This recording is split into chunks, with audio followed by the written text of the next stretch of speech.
In this video, I'm going to discuss the potential role that symbols play in spirituality. To do this, I'll begin by addressing some preliminary issues. For instance, rehashing what I mean by spirituality. I'll explain what I mean by a symbol, including providing different examples of what might count as a symbol. And finally, I'll talk about various ways symbols can facilitate spiritual development. Let's get started.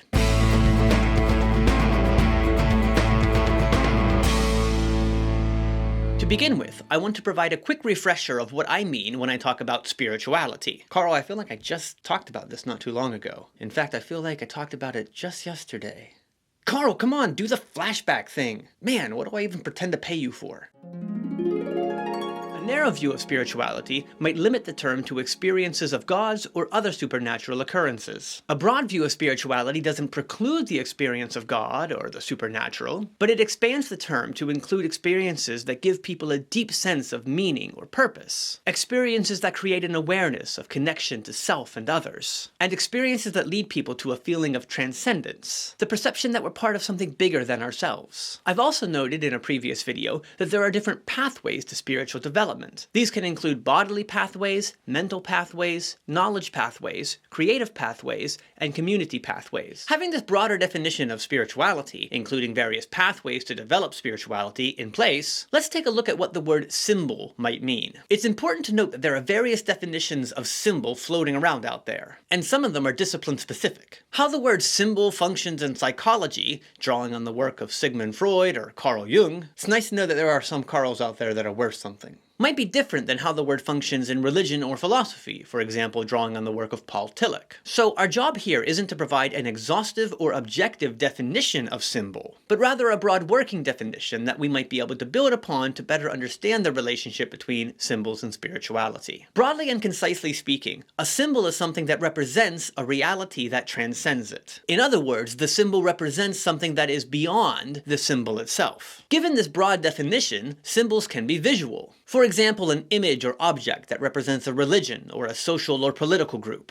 When you see a cross or the Star of David, for example, you probably think of something more than just two intersecting lines or a six-pointed star. You think of the sets of beliefs and practices and perhaps even the history of Christianity and Judaism. In this broad sense, that's how symbols function. And we see symbols all around us. Some point to things we consider abstract and profound. Others point to things we consider functional and mundane. Regardless, our minds are consistently drawn toward larger realities by images and objects. In fact, advertising companies pay a lot of money to figure out which images will best draw customers in and get them to think about their products more often. Symbols don't have to be visual. They can also be auditory. In fact, language itself is often thought of as symbolic because words represent realities that transcend them. For example, if you hear the word cat, you're probably not just thinking of the sound cat. Your mind is drawn to something that the sound represents. Perhaps a specific animal, such as your pet in all its unique complexity. Or a particular species of animals, such as house cats. Or perhaps a larger set of species, falling under genera such as Panthera or Felis. The point here is that the word cat functions as a symbol, pointing toward something bigger and beyond itself. It's important to note that symbols can function very differently in different contexts. If I show you this symbol, you're probably thinking of things like war, genocide, death camps, hate, and so on. But in a different context, the same image functions as a symbol for an extremely peaceful religion,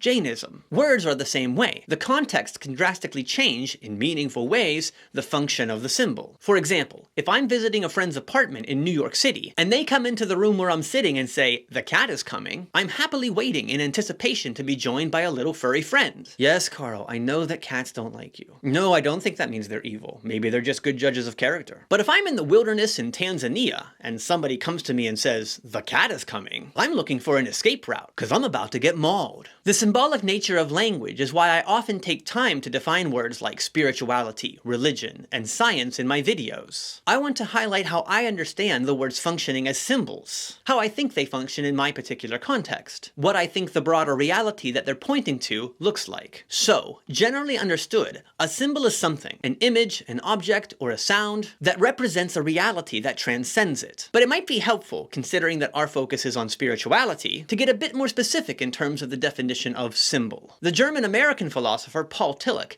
differentiated between signs and symbols, arguing that a sign merely points to something bigger than itself, but a symbol actually participates in the thing it points toward. In other words, a symbol doesn't just represent something bigger than itself. In a certain sense, it encompasses that bigger reality within it. In this sense, encountering a symbol allows us to encounter the bigger reality that transcends it, the bigger reality that the symbol represents. Maybe, in this more specific definition, we can think of symbols as images, objects, or sounds that have spiritual potential built into them because of their connection to the larger reality they represent. That might sound a bit confusing, so perhaps a few examples might help. In Christian theology, sacraments are often thought of as symbols. For many Christians, the water of baptism points to and contains in itself the concept of cleansing or being reborn. The bread and wine shared by a community of believers in the Lord's Supper point to and contain, again for many Christians, the notions of forgiveness, community, and acceptance. In this sense, to use our more specific definition of symbol, they aren't just signs that represent something. They are symbols that help us to experience the very thing that they represent. We can consider non-religious examples as well. Have you ever had an encounter with something, an image, an object, or a sound that seemed to transport you,